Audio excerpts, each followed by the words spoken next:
জাদুকর খাজা মঈনুদ্দিন চিশতি রহমাতুল্লাহ আলাইকে খুঁজতে লাগলো। এদিকে খাজা মঈনুদ্দিন চিশতি কয়েকজন মুরিদকে নিয়ে এক স্থানে বসেছিলেন। তিনি বললেন, নামাজের সময় হয়ে গিয়েছে, আজান দাও, নামাজ আদায় করো।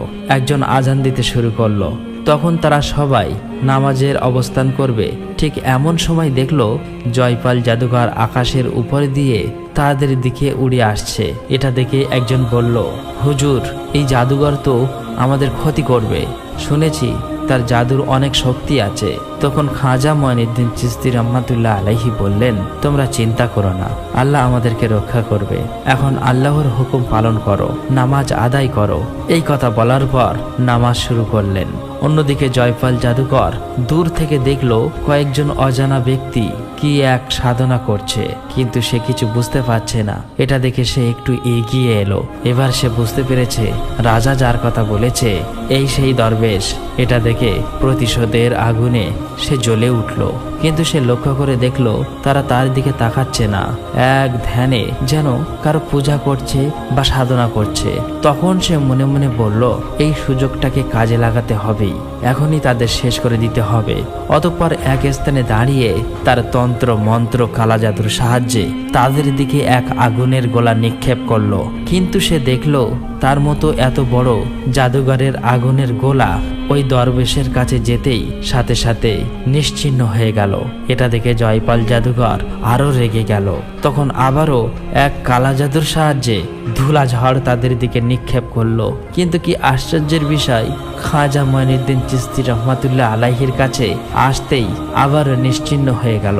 এবার জয়পাল জাদুকর বুঝতে পেরেছে সে সাধারণ কোনো জাদুকর নয়। তখন তার সমস্ত শক্তি ব্যবহার করে এক ভীষণ কালো জাদু নিক্ষেপ করলো। অসংখ্য বিষধর সাপ ছেড়ে দিল। কিন্তু কি আশ্চর্যের বিষয়, আল্লাহর কি রহমত, খাজা মঈনুদ্দিন চিশতি রহমাতুল্লাহ আলাইহির কাছে আসা মাত্রই একে একে নষ্ট হয়ে নিশ্চিহ্ন হয়ে গেল।